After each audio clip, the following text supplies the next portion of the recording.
Today, I'd like to share with you two mistakes wives and mothers make, and in some cases, even husbands make the same mistake.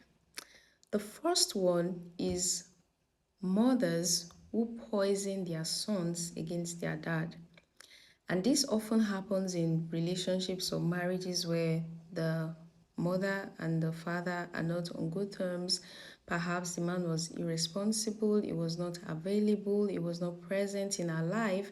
And so she pours all her love into this child. She raises this child on her own, does so much just to, care for this child and all. So many times, out of bitterness, anger, and unforgiveness, they tell these children what their fathers have done to them, and they do it in a way that can also make that child to grow up hating their fathers. And here's the downside. Sometimes in passing on this narrative of how their father treated you, you might pass it on with bitterness, with hatred, with anger, and those children will take it up from you. And then they grow up hating their fathers.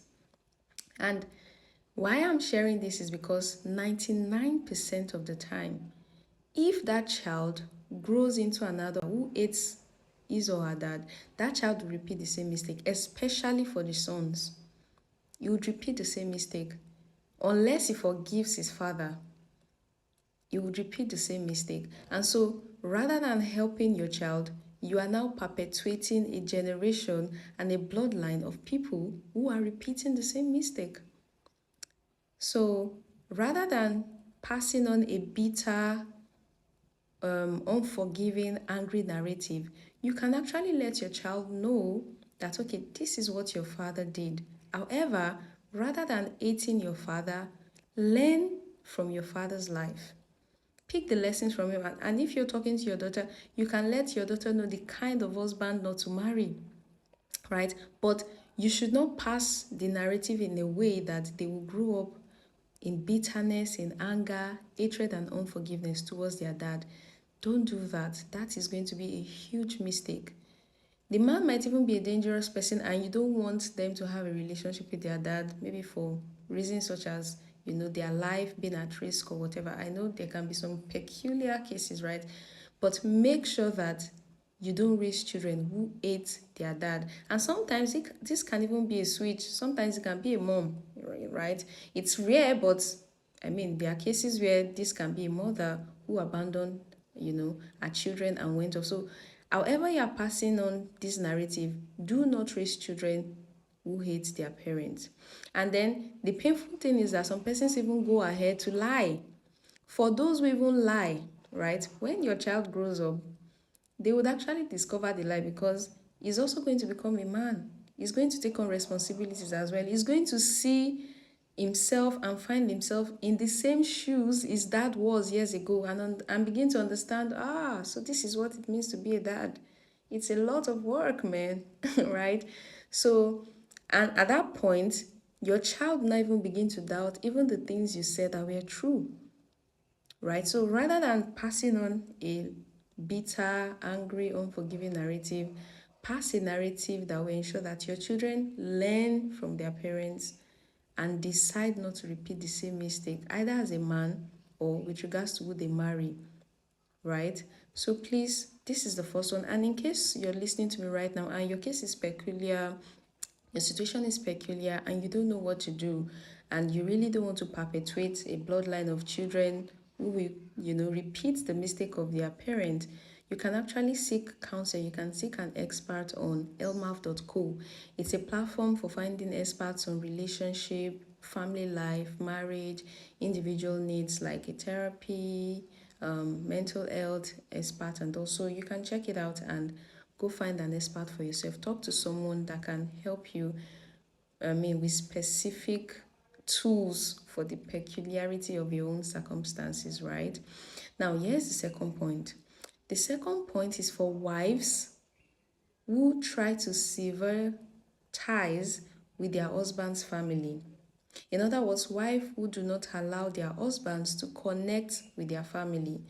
I can understand women who, do this, and most of the time the motive is because they do not want the interference of their in-laws or they've heard situations where in-laws interfered and the marriage, scattered, they got separated. And it's understandable because it has been research proving that in-laws play a role, right, in causing divorce and separation in families.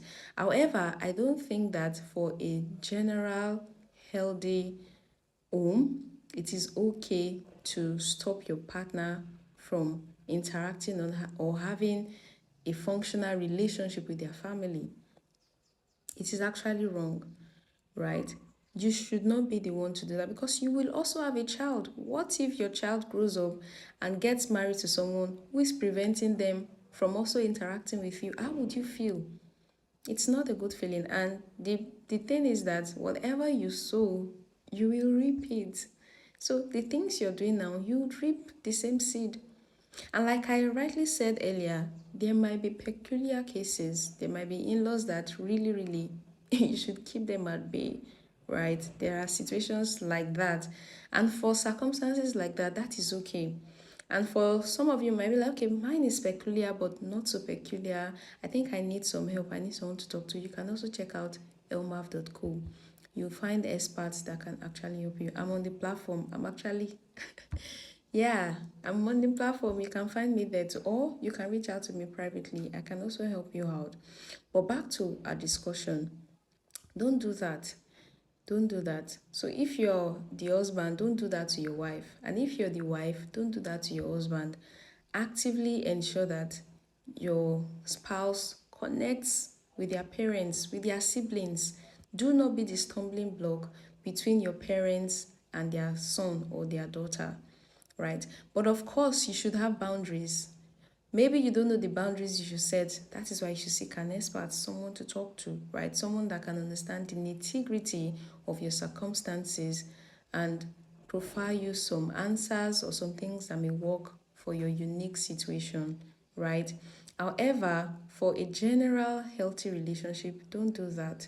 Ensure that you actively play a role in bringing the family together, not pulling them apart, right? So these are the two things I wanted to talk about, and I hope you found this useful. You may want to also share this with someone if you have couples community, if you have a group, or just share it with someone. You might be saving a life by doing so. By the way, I'm recruiting people for a part-time role.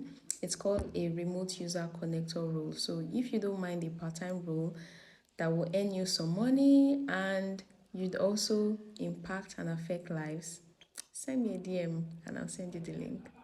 Bye for now.